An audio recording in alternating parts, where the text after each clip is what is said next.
Kalau pemimpin panahnya nunjuk keluar, dia memimpin demi kepentingan orang yang dia pimpin. Kalau panahnya nunjuk ke dalam, dia memimpin untuk kepentingannya sendiri. Pemimpin itu salah satu value-nya adalah kredibilitas. Kalau pemimpin tidak ada kredibilitasnya, dia zero, tidak ada manfaatnya. Cari kesempatan untuk bertumbuh jadi pemimpin yang lebih baik. Dengan berpikir seperti ini, kita menindas ketidakberdayaan kita. Ada sesuatu yang masih kita bisa pelajari.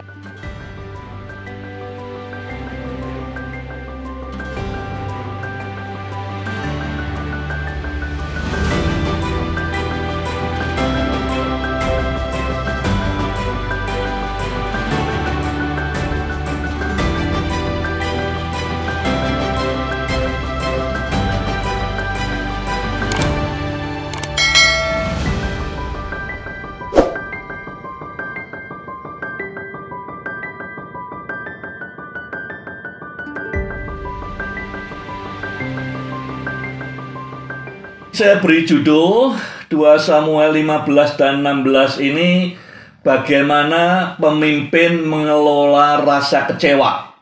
Semua kita pernah mengalami rasa kecewa. Ada yang kecewanya besar banget, ada yang kecewanya kecil banyak kali, ya, tapi semua kita pernah kecewa. Dulu waktu saya masih muda, anak saya masih kecil, ya, saya masih belum pandai-pandai betul jadi seorang ayah. Jadi saya mencoba menjaga anak saya, khususnya anak perempuan saya, jangan sampai ya dia pedih, susah gitu ya. Kalau dia misalnya sudah pernah jadi orang tua, tahu yang saya sampaikan.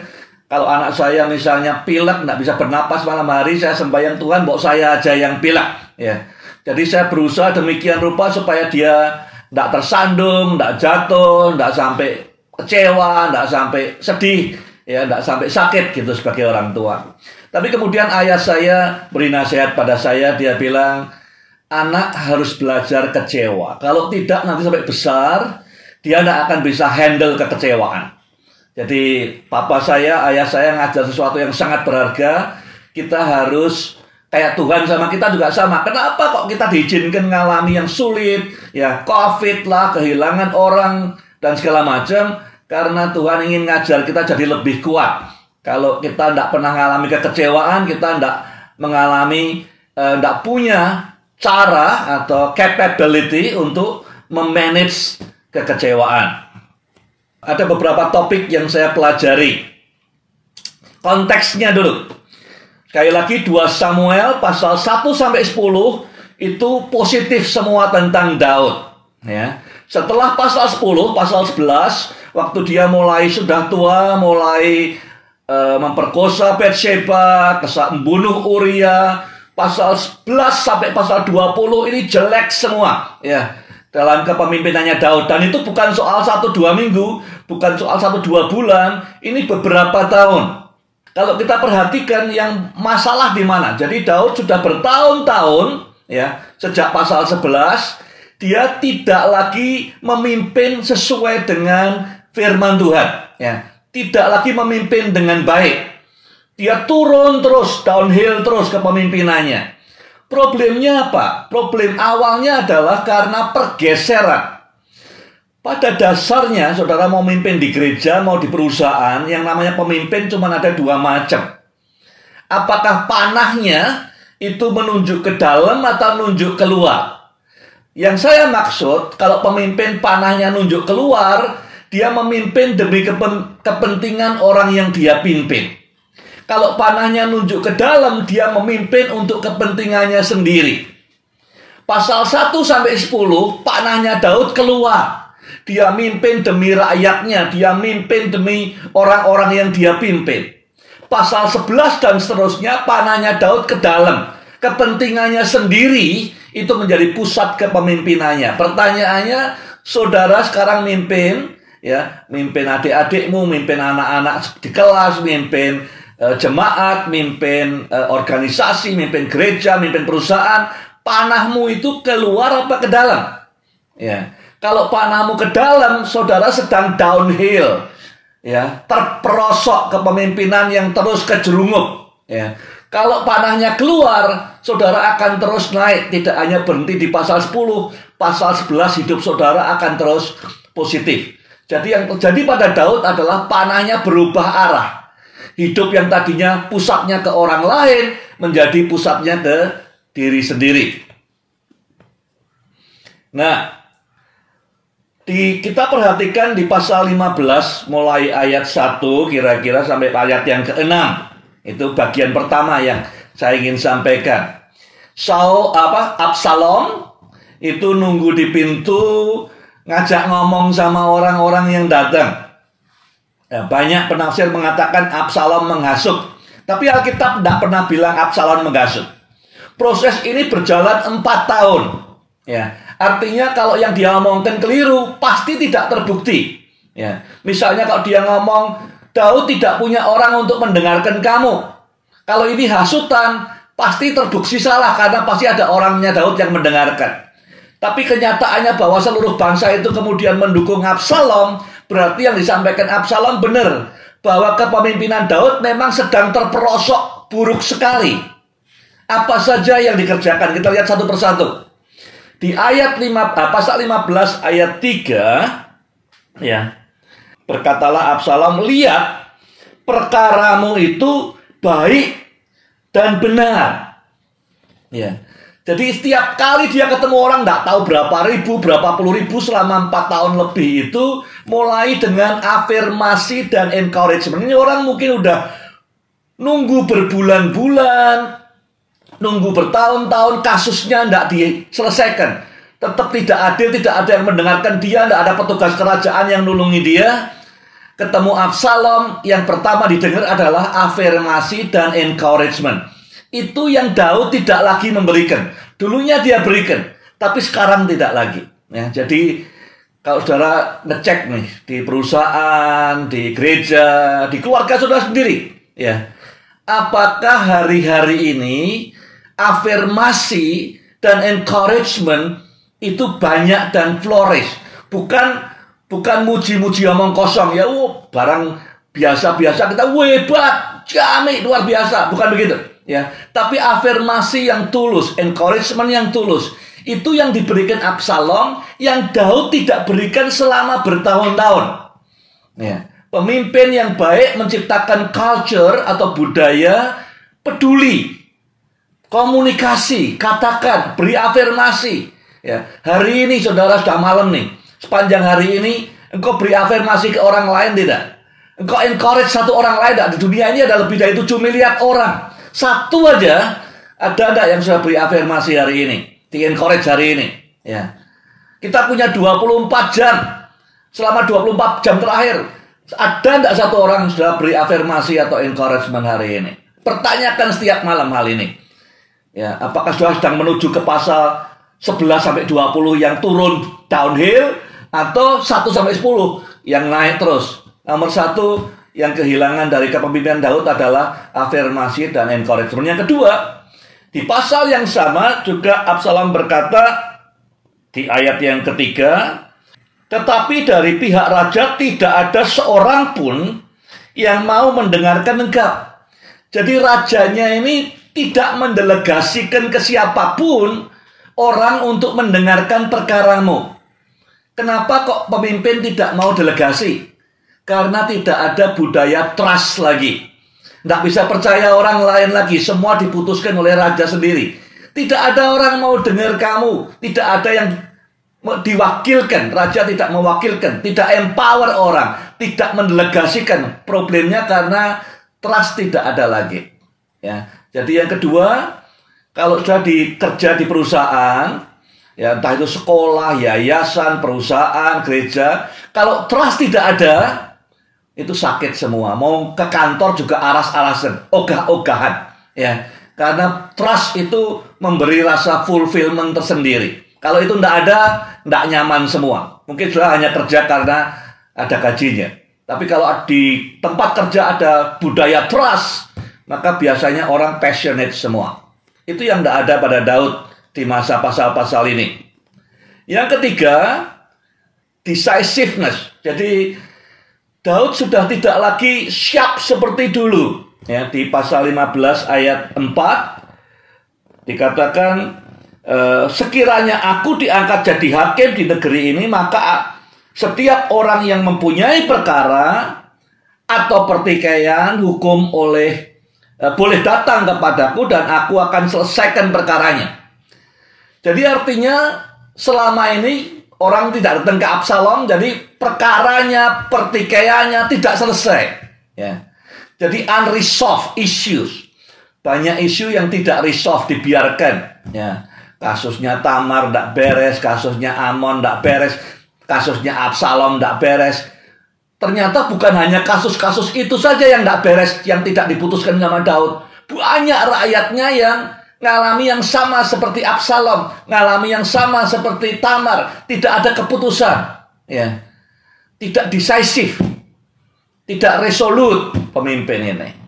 Yang keempat, delay, banyak birokrasi, ya. Mau ngurus surat 1 berminggu-minggu, mau minta konseling sama pendetanya berbulan-bulan antrinya, berbelit-belit prosesnya. Jadi kalau kita sudah pusatnya tidak lagi ke orang yang kita layani, pusat kepemimpinan ke diri sendiri, ya, maka biasanya kita pikir lu yang butuh, lu nunggu, ya. Tapi kalau panahnya adalah ke orang lain, maka kita memberikan pada waktunya. Di Amsal 3 ayat 27 dikatakan, jangan menunda, ya, kalau Tuhan sudah mau memberikan berkat kepada orang yang memang harusnya terima berkat, jangan ditunda. Banyak orang yang berkuasa, entah di gereja, entah di perusahaan, ya dia yang butuh, dia nunggu besok ketemu saya lagi ya, atau minggu depan ketemu saya lagi ya. Alkitab bilang jangan tunda-tunda, kalau Tuhan sudah nyuruh kita untuk beri berkat kepada orang. Jadi walaupun sudah berkuasa, jangan tunda-tunda. Amsal 3:27 berkata jangan tunda-tunda. Ya, ini problemnya Daud, begitu panahnya berubah, dia semau gue. Yang kelima, dikatakan di pasal 5, kalau ada orang berterima kasih sujud kepada Absalom, diangkat oleh Absalom, ya, kemudian dicium atau dipeluk, dicium, ada connectedness. Ya, selama ini Daud dulunya Daud itu favorit waktu masih muda. Orang ciptakan lagu, Daud itu membunuh berlaksa-laksa, Saul beribu-ribu. Tapi sejak dia menjadi pemimpin yang sukses, mengalahkan banyak musuh, dia udah jarang keluar istana lagi. Ya. Jadi tidak ada connection sama orang yang dia pimpin. Relationship-nya tidak ada lagi. Jadi orang dipegang tangannya, dipeluk oleh Absalom. Bukan karena sekedar mau ngambil hati, tapi betul-betul orang ini butuh. Ya. Butuh dicium, dipeluk bahwa I care. Aku peduli pada engkau. Nah, saudara bisa ngecek di perusahaan, di organisasi, di gereja, banyak orang butuh ngerasakan pelukan hangat dari Tuhan, dari pemimpinnya, ya, ciuman kudus, seperti yang dikatakan Paulus bahwa I care about you, peduli.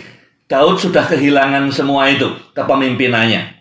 Jadi menurut saya Absalom tidak mengada-ada, ya, betul-betul kasus yang ada. Dan itu berlangsung bukan 1-2 hari, bukan 1 minggu, bukan sebulan, 4 tahun lebih. Ya, jadi artinya terus berlangsung. Loh, kok Daud bisa tidak tahu? Ada yang bertanya tadi. Ya karena orang kalau sudah memimpin di atas, ya biasanya dia tidak bisa dengar lagi suara rakyat. Yang membuat Daud jatuh adalah orang di sekitarnya sendiri, yang membentengi Daud untuk tahu kenyataan. Jadi mereka penjilat-penjilat di sekitar Daud ini yang nutupi telinganya Daud untuk mendengar jeritan rakyat di pintu gerbang. Ya, hati-hati. Mungkin bukan saudara, tapi ada pemimpin saudara. Kalau keadaannya seperti Daud ini, segera doakan, segera tolong. Harga yang harus dibayar oleh Daud karena disconnected, ya, menjadi pemimpin yang panahnya ke dalam bukan keluar. Dengan 5 ciri-ciri tadi, harga yang harus dibayar Daud apa? Yang pertama, dia kehilangan cinta dari rakyatnya. Di pasal 15 ayat 13 dikatakan, the hearts of the people, hati orang-orang Israel berpihak pada Absalom. Jadi dulunya berpihak pada Daud, tapi Absalom dikatakan mencuri hati bangsa itu. Bukan mencuri dalam arti jelek, tidak. Tapi Daud memang sudah kehilangan affection. Dulu orang Israel cinta Daud waktu masih polos, waktu menjadi pemimpin yang melayani servant leaders. Sekarang dia udah tua, sudah bunuh temannya sendiri si Uria, yang mengkhianati persahabatannya dengan Ahitofel, memperkosa cucunya dan segala macam, jauh dari rakyat, maka hati rakyat meninggalkan Daud. Nah, kalau pemimpin sudah ditinggalkan oleh pengikutnya, itu menyakitkan sekali. Ya. Dan yang kedua, Daud kehilangan apa? Daud kehilangan semangat juangnya. Kalau dulu biar Goliat dia lawan, ya. Adiknya Goliat dia kawan, dia kejar. Siapapun dia lawan, ya. Dia tidak takut siapa-siapa. Tapi sekarang Absalom masih di Hebron. Dia berkata kepada seluruh istri keluarganya, bersiaplah, marilah kita melarikan diri. Ini pertama kali dalam hidup pemimpin besar Daud berkata, mari kita melarikan diri. Sebab jangan-jangan kita tidak akan luput dari Absalom. Terus dia bilang, ayo cepat, pergilah segera. Dia bilang. Jadi pertama dia kehilangan kecintaan pengikutnya. Ya. Orang-orang yang dulunya ikut dia bukan karena terpaksa, tapi karena cinta, sekarang sudah lebih mencintai Absalom. Ya, karena tadi dia tidak ada koneksi lagi dengan mereka, tidak care lagi, tidak peduli lagi. Dikatakan kalau dalam bahasa sehari-harinya, he did not listen to you, he did not care about you. Tidak dengar kamu, tidak peduli dengan kamu lagi. Ya. Dan kemudian yang kedua, dia kehilangan semangat juangnya, sudah tidak ada lagi. Tidak tahu, saudara dengar ini, periksa diri, semangat juangmu masih ada atau tidak. Ya. Tentu kita memimpin bukan untuk mengejar disayangi semua orang, bukan.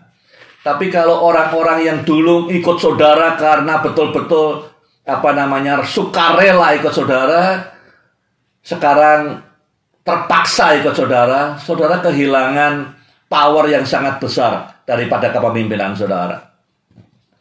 Yang ketiga, dikatakan kemudian mereka membangun tenda, ya, di atas atap, dan kemudian Absalom meniduri gundik-gundiknya Daud. Artinya apa? Artinya ini simbolik bahwa dianggapnya rajanya udah tidak ada. Ya. Di zaman dulu proklamasi kalau raja yang ada sudah mati, sudah tidak ada, itu raja yang baru akan meniduri istri raja yang lama. Seperti waktu Saul mati, maka Tuhan memberikan, dikatakan di beberapa pasal sebelum ini, semua istrinya Saul ya diambil oleh Daud, ditiduri oleh Daud. Jadi tidak hanya kehilangan semangat juangnya, tidak hanya kehilangan pengikutnya, Daud juga kehilangan destiny-nya. Ya. Throne atau tahta itu destiny-nya Daud sejak dia masih umur 8 tahun. Ya. Tuhan sudah tahu dia bakal mimpin Israel. Tapi hari ini dia kehilangan, untuk sementara waktu kehilangan destiny-nya. Yang berikutnya yang hilang apa? Yang hilang kredibilitasnya. Nanti di pasal-pasal berikutnya kita akan baca waktu Absalom mati, dia tidak memberi penghargaan, respect kepada pasukannya yang melindungi dia, tapi justru menunjukkan kesusahannya. Judgment-nya jadi jelek sekali. Pemimpin itu salah satu value-nya adalah kredibilitas. Kalau pemimpin tidak ada kredibilitasnya, dia zero, tidak ada manfaatnya. Ya. Dan Daud nanti di pasal 19 kehilangan kredibilitasnya. Jadi pada saat dia kehilangan panahnya berbalik, tandanya 5 yang pertama tadi, dia kehilangan macam-macam. Ya, kehilangan destiny-nya, kehilangan pengikutnya. Ya. Sekarang dia kehilangan kredibilitas. Dan yang terakhir, nomor 5, yang dia kehilangan apa? Dia kehilangan anaknya sendiri, Absalom. Dia kehilangan Amnon. Ya, dia kehilangan generasi penerus. Dia kehilangan pemimpin-pemimpin muda. Jadi belajar dari kehidupan Daud. Ya. Dia sampai pasal 10 mimpin dengan hebat. Pasal 11, panahnya berbalik, mulai ngarah ke diri sendiri. Ya. Kemudian tanda-tandanya sudah lihat tadi, dan akibatnya 5 hal ini. Tuhan izinkan krisis untuk merestorasi Daud. Dikatakan setelah dia sampai di rumah terakhir, ya, kemudian diseleksi siapa yang ikut dia, siapa yang tidak ikut dia. Nah, gimana Tuhan merestorasi? Kadang-kadang Daud ini bertahun-tahun udah jatuh, dia tidak sadar. Karena kayaknya semua ini masih rutin, masih berjalan, ya. Dia masih di istana, orang kalau ketemu dia masih nyembah-nyembah. Nah, banyak pemimpin sesungguhnya udah jatuh, udah di kehidupan Daud pasal 11 sampai 20, ya. Tetapi tidak sadar. Kok Daud bisa tidak dengar, tidak sadar, dia tidak pernah keluar istana, dia tidak sadar. Baru setelah dia keluar istana, di rumah terakhir, ya. Kemudian dia diolok-olok oleh Shimei. Shimei ini orang Benyamin. Waktu diolok-olok, ya, kemudian Abisai berkata, izinkan aku memenggal kepalanya, biar tidak usah kita dengar suara tidak enak. Orang ini sudah susah dikritik, ya, disalah-salahin, dikutukin, tidak enak gitu. Bukan dikasihani, dikasih roti, kayak malah dikutukin. Tapi Daud mulai sadar lewat krisis ini. Dia mulai bisa introspeksi, ya. Dia tidak nyalahkan siapa-siapa. Jadi kalau saudara mau direstorasi oleh Tuhan, kalau ini hidup saudara seperti Daud, restorasi itu mulai dengan ambil responsibility. Selama kita nyalahkan orang lain, blaming, nyalahkan ini, nyalahkan keadaan, nyalahkan COVID, nyalahkan Rusia, nyalahkan Ukraine, nyalahkan semua orang, ya, Tuhan tidak bisa pulihkan saudara. Ya, saudara orang berdosa, selama tidak ambil responsibility, Tuhan tidak bisa nebus saudara. Harus mulai, Tuhan, aku dosa, aku salah. Ya, Daud berkata kepada Abisai, tidak usah nyalahkan Shimei.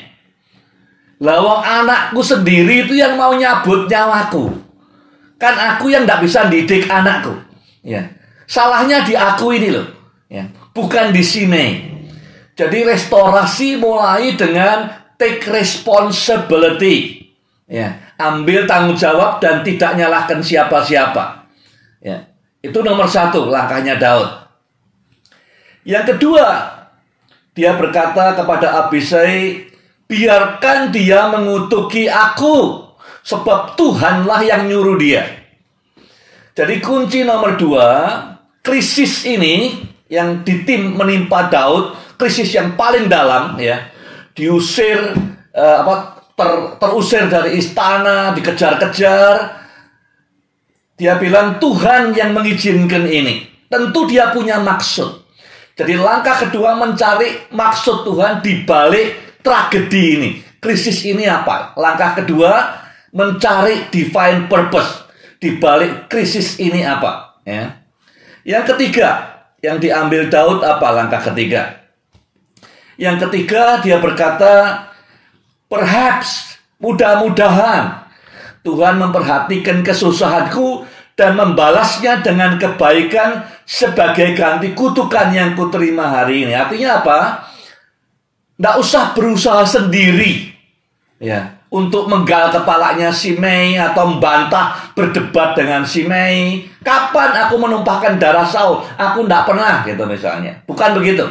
Tapi dia bilang, kalau ini dari Tuhan, ya belas kasihan Tuhan, kemurahan Tuhan, pertolongan surga, itu yang bisa memulihkan aku. Bukan kekuatanku sendiri. Bergantung, bersandar, Tuhan harus memulihkan aku. Kalau tidak, karena ini datangnya dari Tuhan, tidak ada yang bisa menolong aku. Nah, saya sekarang minta saudara ambil waktu masing-masing tenang. 1 menit saja, 1 menit, jangan mikir yang lain. Ya. Kapan terakhir kali saudara mengalami krisis dalam hidup saudara?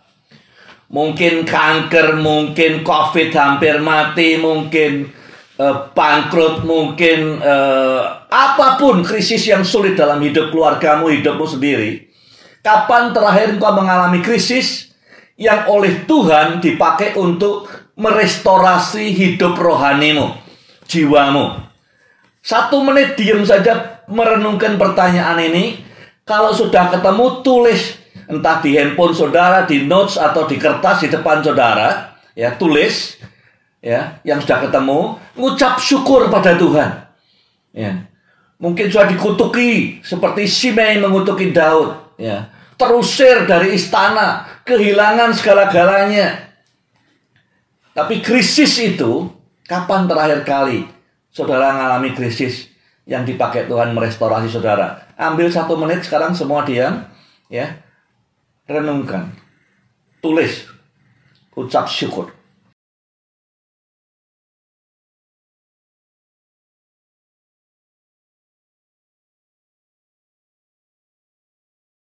Kalau saudara misalnya masih butuh waktu, nanti ambil waktu lagi selama seminggu ini, cari kesempatan, mulai periksa hidup saudara. Tulis krisis yang Tuhan izinkan terjadi. Ya, kadang seperti Daud kita tidak tahu bahwa kita dalam krisis karena kita di istana terus, semua rutin jalan terus, semua kelihatannya baik. Ya, baru dia kemudian terusir, diolok-olok oleh Shimei. Dalam krisis dia paling dalam, kemudian Tuhan merestorasi dia. Saya bicara tentang kekecewaan, disappointment. Ada orang berkata, kekecewaan adalah satu cara yang Tuhan pakai untuk menyampaikan, aku mempersiapkan sesuatu yang lebih baik untukmu. Kita semua pernah kecewa. Absalom kecewa. Ya. Berat ya dengan Daud. Kita semua pernah kecewa. Kecewa pada pemimpin, kecewa pada orang tua, kecewa pada bos, dan segala macam. Ada orang berkata, kekecewaan adalah satu cara Tuhan menyampaikan, aku mempersiapkan sesuatu yang lebih baik untukmu. Jadi, bersabarlah, terus bergerak ke depan, jangan berhenti, dan tinggal dalam kekecewaan. Imanilah. Sumber-sumber kekecewaan itu dari mana? Ya, sumber-sumber kekecewaan dari mana? Belajar dari pengalamannya Salomo. 1, kadang-kadang orang kecewa karena pemimpinnya itu plin-plan, ya, tidak bisa ngambil keputusan, keputusannya mencela-mencele, ya, nggak tegas, atau ngambil keputusan yang tidak fair, keputusan yang buruk. Contohnya Daud, ada anak perempuannya Tamar diperkosa, tidak berbuat apa-apa. Nah, itu bikin frustasi dan bikin kecewa. Ya. Kok gini? Ya. Tidak ada ketegasan sama sekali, tidak ada keadilan ditegakkan. Nah, saya pernah alami beberapa kali punya pemimpin yang seperti ini, tidak fair, atau tidak tegas, atau tidak adil, keputusannya jelek. Ya. Yang kedua, orang bisa kecewa karena ada kasus-kasus yang dibiarkan gantung lama. Tidak kunjung ada keputusan, seperti yang dialami Absalom. Ya. Dia disuruh pulang, tapi digantung gitu aja. Sampai kemudian dia ngundang Yoab, Yoab tolong supaya sampaikan ke raja. Kalau emang raja tidak bisa ambil keputusan, ngapain suruh saya pulang? Mendingan saya digesur aja. Ya. Tolong sampaikan kalau memang saya salah, ya udah dihukum, mau dihukum mati daripada digantung gini. Kecewa sekali. Yang ketiga, orang bisa kecewa karena harapannya tidak tercapai, mimpinya terlalu tinggi. Ya. Mungkin dia percaya pernah dinubuati orang, atau pernah percaya mimpinya tinggi tapi tidak terjangkau. Ya. Atau dia biasa punya prestasi bagus dulu, kemudian prestasinya menurun, bisa kecewa. Sama seperti yang dialami Absalom juga, ya. Di di 14 ayat 28. Dia berharap waktu dia diundang oleh Yoab, dia akan disambut, akan dicium oleh ayahnya, tapi dia dibiarkan suruh tinggal di rumahnya sendiri, tidak diapa-apain selama 2 tahun, ya. Bisa pahit dan bisa kecewa karena harapan tidak terpenuhi. Yang keempat, orang bisa kecewa kalau dikhianati oleh pemimpinnya. Pemimpin bisa ayahnya, bisa ibunya, bisa gurunya, bisa bosnya, bisa siapa aja. Nah, Absalom dibesarkan di Hebron. Dia kagum pada ayahnya si Daud yang jago perang. Dia tahu, dia diberitahu oleh Husei, ayahmu ini jago perang, menang kemana-mana, ya, disertai Tuhan. Tapi waktu dia lihat bagaimana Daud yang dia puja, yang dia kagumi, memperkosa Batsheba di hari tuanya, dia kecewa. Ya, pemimpin yang saya puja, saya hormati, kok bisa menindas Batsheba, kok bisa mengkhianati Uriah, kok bisa tidak respect pada Ahitofel. Nah, kita mungkin semua, saya pernah kecewa juga pemimpin yang harusnya bisa beri contoh dan tidak beri contoh. Dan yang kelima adalah kesusahan, kegagalan, kepedihan yang bertubi-tubi. Berapa saat yang lalu ada seorang wanita muda yang ditinggal pergi, ya, oleh suaminya. Ditinggal pergi artinya suaminya meninggal dunia, ya. Tahun lalu anaknya di kandungannya meninggal juga, ya, usia 3 bulan di kandungan meninggal. Saya ngobrol sedikit di WA dengan teman ini, dan dia share ke saya, kecewa. Dia bilang, "Pak, minta maaf Pak, saya kecewa betul dengan Tuhan. Ya, karena bertubi-tubi persoalan datang dalam kehidupan." Jadi orang bisa kecewa karena bertubi-tubi ditimpa persoalan. Ya, bisa. Jadi ada 5 hal orang bisa kecewa. Ya, tapi kekecewaan tidak harus, kalau kecewaan tidak pernah disampaikan kepada orang lain, disimpan di dalam sendiri, kekecewaan bisa memunculkan kemarahan. Marah itu adalah akar pembunuhan. Ya. Kekecewaan bisa menimbulkan apati. Apati itu apa? Acuh tak acuh. Wah, daripada dari dulu mimpinya tinggi-tinggi, perguruan tinggi negeri, Harvard, Stanford, sekarang udahlah. Ya, kalau 0 sampai 10, ekspektasinya di 2 sajalah. Ya, itu apathy, acuh tak acuh. Nggak ada passionnya lagi. Ya. Jadi kalau dibiarkan, kekecewaan bisa membuat hidup kita acuh tak acuh. Ya, itu sama dengan rebellious, dengan memberontak atau membunuh. Ya, karena kita menjadi cynical dan tidak ada harapan lagi. Bagaimana merubah kekecewaan menjadi keuntungan? Kita belajar dari Absalom, ya. Absalom tidak semuanya benar hidupnya, tapi ada sesuatu yang kita bisa belajar dari Absalom, bagaimana merubah kekecewaannya yang dalam sekali, ya, menjadi sesuatu yang membuahkan sesuatu yang positif dalam perjalanannya. Yang pertama, kalau orang kecewa itu artinya dia punya passion, ya, ada sesuatu yang tidak tercapai. Lah, yang tidak tercapai apa? Dia kecewa dengan kepemimpinannya Daud di masa tuanya yang tidak lagi connect dengan orang yang dipimpin, tidak ada afirmasi, tidak ada encouragement, ya, tidak cepat meresponi persoalan, tidak mendengarkan lagi, tidak peduli lagi. Jadi itu dia pupuk itu, tiap hari dia datang ke pintu gerbang, ambil waktu mendengarkan orang. Jadi nomor 1, jangan biarkan kekecewaan disimpan sendiri terus di dalam, lama-lama akan meledak jadi kemarahan, pembunuhan, pemberontakan dan segala macam. Ya. Tapi mulai dibalik, pasiennya itu apa? Yang kecewa karena apa? Itu dipupuk terus, ya. 4 tahun dia di pintu gerbang, dengerin orang, denger keluhan orang, dengan masalah orang. Yang kedua, manage expectation. Pengharapan dikelola dengan baik. Ya. Semua itu manusia, jangan, tidak ada satu hamba Tuhan pun yang malaikat, tidak ada. Semua manusia ada kesalahannya, ada kekurangannya, tidak bisa dipuji-puji, tidak dipuja-puja maksud saya. Ya. Jadi kita, ekspektasi kita harus realistik dengan iman, gitu. Ya. Jadi manage ekspektasi kita, tapi dengan memanage ekspektasi kita tidak lagi menjadi orang yang acuh tak acuh, di pressure, ditindas acuh tak acuh, ya. Tadi dengan menurture passion kita menindas luapan amarah. Yang ketiga, cari kesempatan bertumbuh, ya. Cari kesempatan bertumbuh. Jadi dia mulai nanya orang-orang di pintu gerbang, "Kamu dari kota mana? Kamu dari kota mana? Kamu dari kota mana?" Dia mulai belajar memetakan sampai lengkap semua, ada perwakilan semua Israel. Cari kesempatan untuk bertumbuh jadi pemimpin yang lebih baik. Dengan berpikir seperti ini, kita menindas ketidakberdayaan kita. Ada sesuatu yang masih kita bisa pelajari. Absalom, ya, sukses dia. Hampir seluruh Israel ikut dia. Hatinya terpaut pada dia. Dulunya pada Daud. Ya. Jadi dia termasuk sukses selama 4 tahun ini. Ya. Memberikan perhatian, mendengarkan suara rakyat. Sampai semua hatinya terpaut. Tapi akhirnya dia gagal. Kenapa dia gagal? Karena dia tidak berperang di pihaknya Tuhan.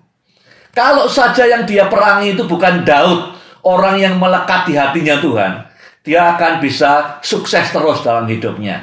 Dia salah milih sisi mana dia berperang. Kalau dia di pihaknya Tuhan, dia akan lebih berhasil dan akan lebih sukses lagi.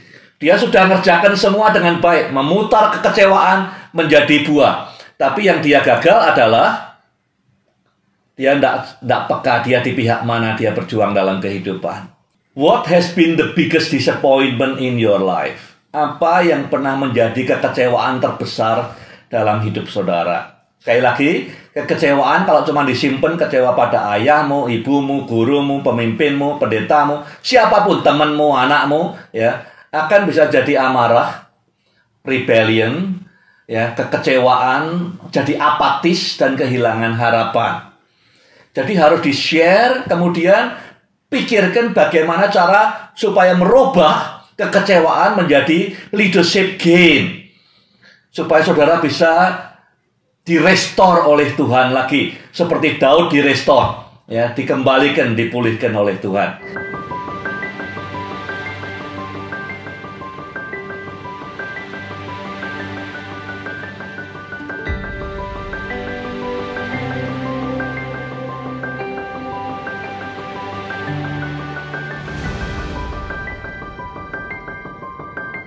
Judul 3 slide terakhir ini tentang orang yang namanya Itai.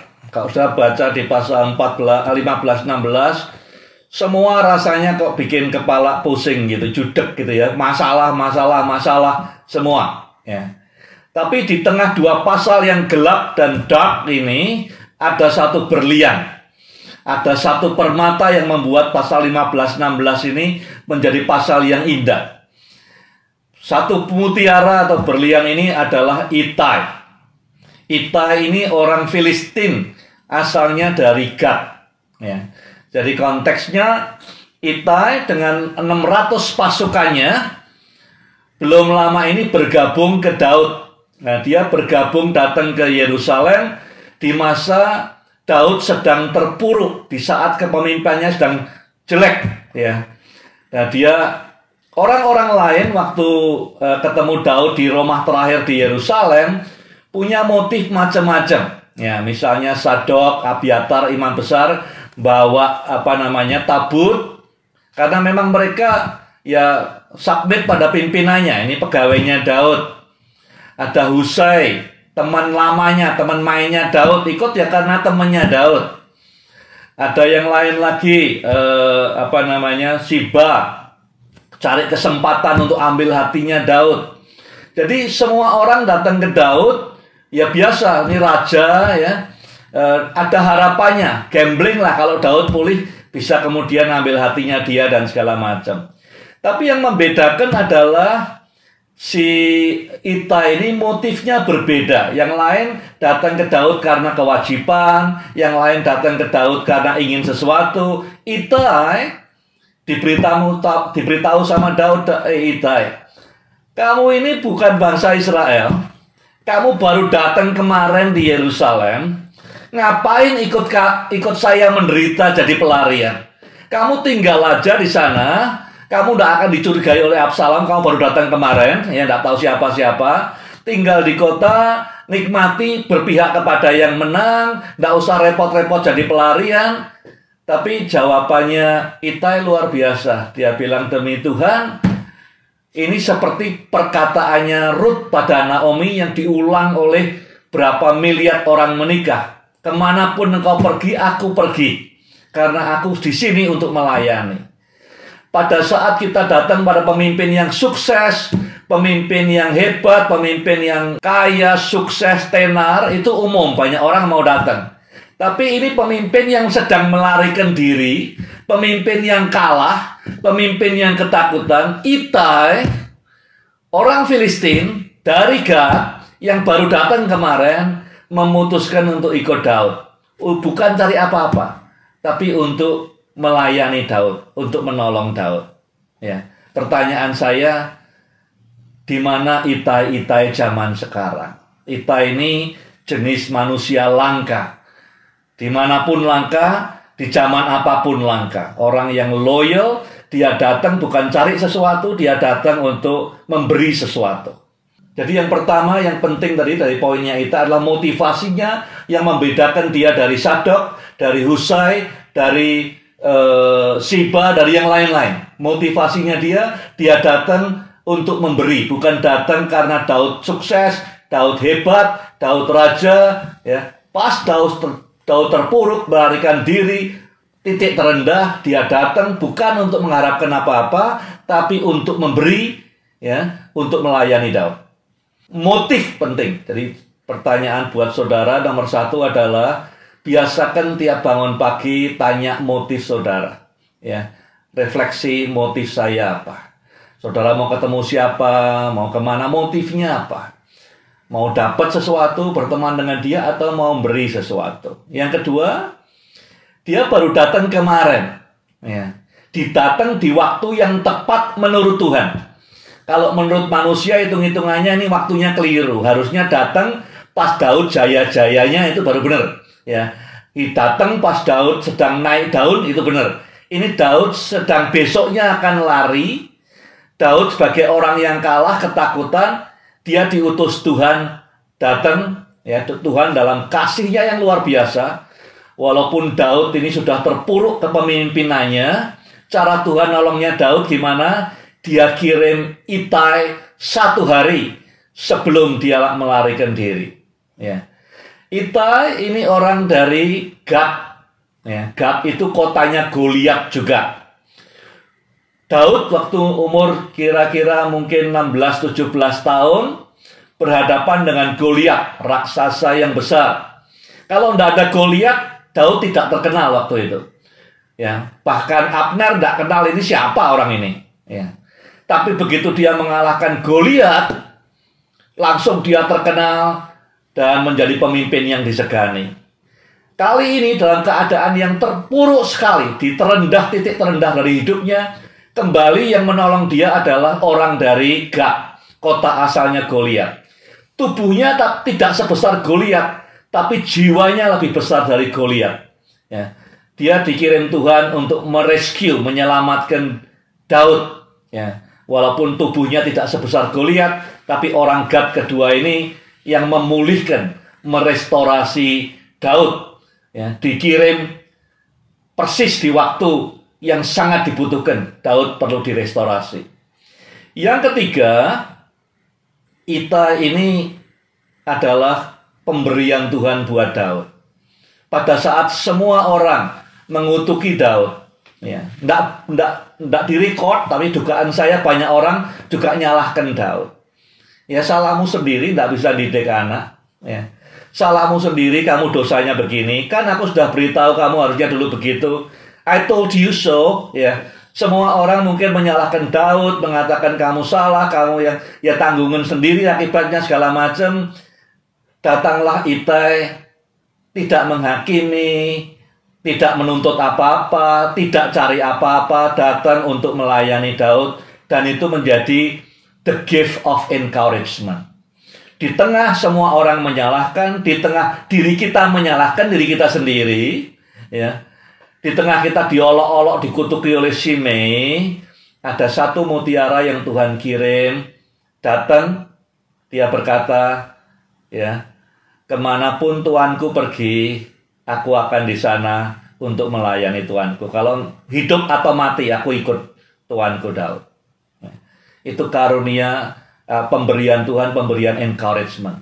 Jadi sebelum nanti Daud pulih oleh karena kutukan Shimei, dia perlu injeksi encouragement. Apa itu injeksinya? kehadiran Itai dalam hidupnya. Ya. Jadi pertanyaan atau kapan saudara terakhir kali menjadi Itai buat Daud? Ya.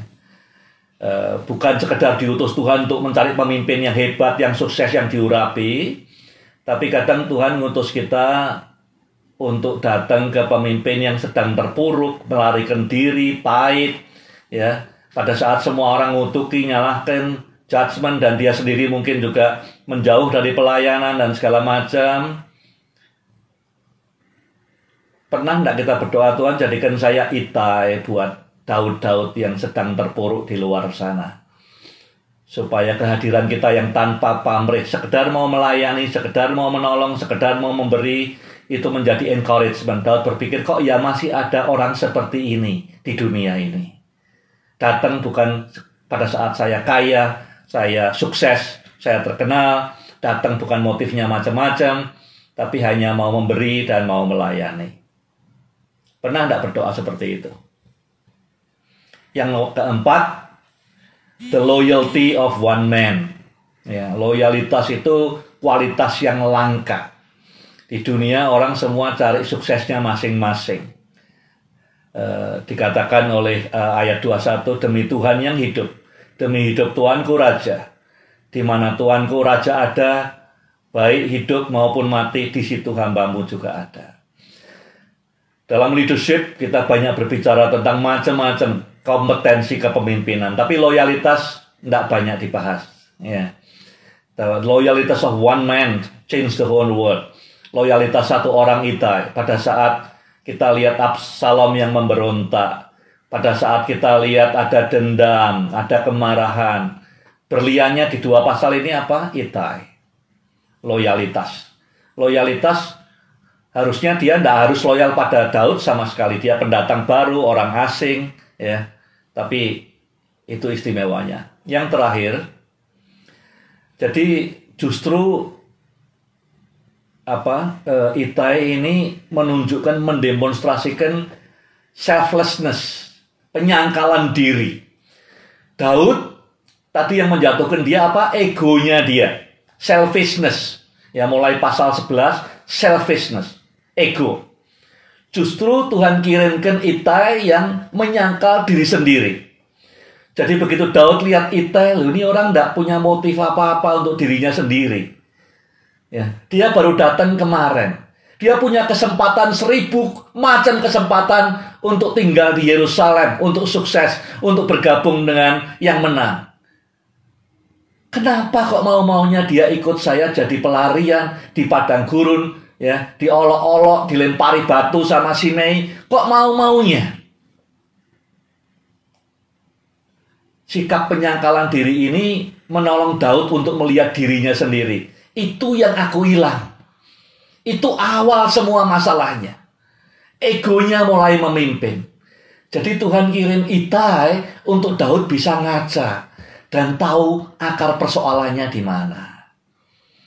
Saya harap saudara berani berdoa, Tuhan jadikan saya Itai. Di sana, di luar sana banyak Daud yang mungkin sedang terpuruk, rohaninya kering. Itu gembala, itu pendeta, pemimpin rohani. Seringkali jemaatnya cuma nyalain, ngutukin, ya menghakimi, ya dan segala macam.